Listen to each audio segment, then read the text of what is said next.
দুর্নীতিমুক্ত বাংলাদেশ গড়তে হলে আগামী দিনে জামাত ইসলামীর কোনো বিকল্প নেই।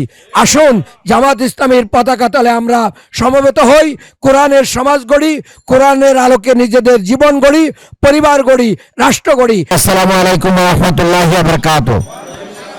আমরা বাংলাদেশ জামাত ইসলামের পক্ষ থেকে আপনাদের কাছে এসেছি। বাংলাদেশে দীর্ঘদিন ধরে বাংলাদেশ জামাত ইসলামী কাজ করে যাচ্ছে। জামাত ইসলামের প্রতিষ্ঠা লগ্ন থেকে এই এলাকায় জামাতের একসময় অফিস ছিল, এলাকাতে আমাদের পুরানো কাজ হয়েছে। এর পরবর্তীতে আমরা মগবাজার এবং পল্টনের দিকে যাই।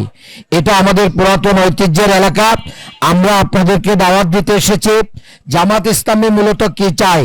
জামাত ইসলামী চায় একটি ন্যায় এবং ইনসাফ ভিত্তিক সমাজ, যে সমাজ প্রতিষ্ঠার মাধ্যমে জনগণের অধিকার প্রতিষ্ঠা হবে, যে সমাজে থাকবে না কোনো চাঁদাবাজি, থাকবে না কোনো সন্ত্রাস, থাকবে না কোনো দখলবাজ।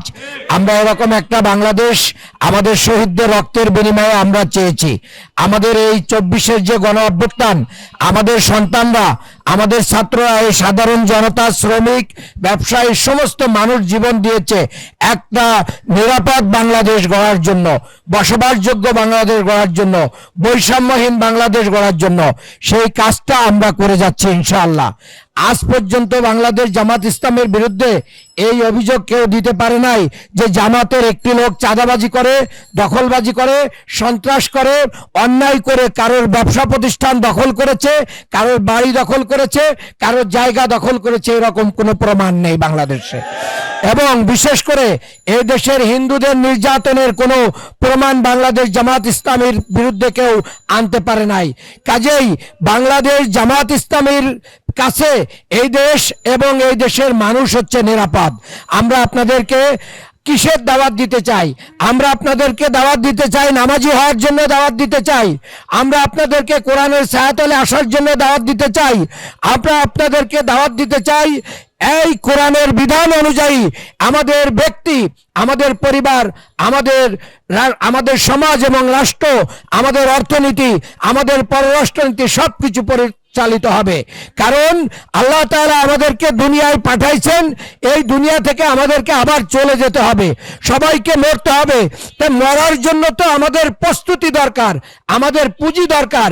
সেই পুঁজিটা হচ্ছে আমাদের নামাজ, আমাদের রোজা, আমাদের হজ, আমাদের যাকাত, আমাদের দান এবং সাদাকা, এবং সমাজের মানুষের কল্যাণ করা, অন্যের অধিকারকে দিয়ে দেয়া, প্রতিবেশীর অধিকার দিয়ে দেয়া, অন্যের ওয়াদা রক্ষা করা, মিথ্যা কথা না বলা, ব্যবসায় প্রতারণা না করা। এটার মাধ্যম দিয়ে মূলত আমার কামাই রোজগারও হবে, আমি আল্লাহর কাছে কি পাবো? নাজাত পাবো, এবং একজন ভালো মানুষ হিসেবে কিয়ামতের দিন আল্লাহর কাছে আমি আমলনামাটা ভারী হওয়ার কারণে জাহান্নাম থেকে মুক্তি পেয়ে আমরা জান্নাতে যেতে পারবো। মূলত আমরা আপনাদেরকে একজন ভালো মানুষ হিসেবে জাহান্নাম থেকে বেঁচে জান্নাতি মানুষ হওয়ার জন্য আহ্বান করছি। আসুন আমাদেরকে জানুন, আমাদেরকে পড়ুন। আপনাদেরকে আমরা গর্ব ভরে বলতে চাই, আমাদের দুইজন মন্ত্রী মাওলানা মতিউর রহমান নিজামী এবং আমাদের আলী হাসান মোহাম্মদ মুজাহিদ সেক্রেটারি জেনারেল, ওনারা মন্ত্রী ছিলেন, কিন্তু বাংলাদেশের কোনো একটা মিডিয়া, কোনো একটা সংস্থা তাদের বিরুদ্ধে দুর্নীতির অভিযোগ আনতে পারে নাই। কাজেই দুর্নীতিমুক্ত বাংলাদেশ গড়তে হলে আগামী দিনে জামাত ইসলামীর কোনো বিকল্প নেই। আসুন জামাত ইসলামীর পতাকা তলে আমরা সমবেত হই, কোরআনের সমাজ গড়ি, কোরআনের আলোকে নিজেদের জীবন গড়ি, পরিবার গড়ি, রাষ্ট্র গড়ি। আল্লাহ আমাদেরকে তৌফিক দিন। আপনাদেরকে সবাইকে ধন্যবাদ। আসসালামু আলাইকুম রহমতুল্লাহ।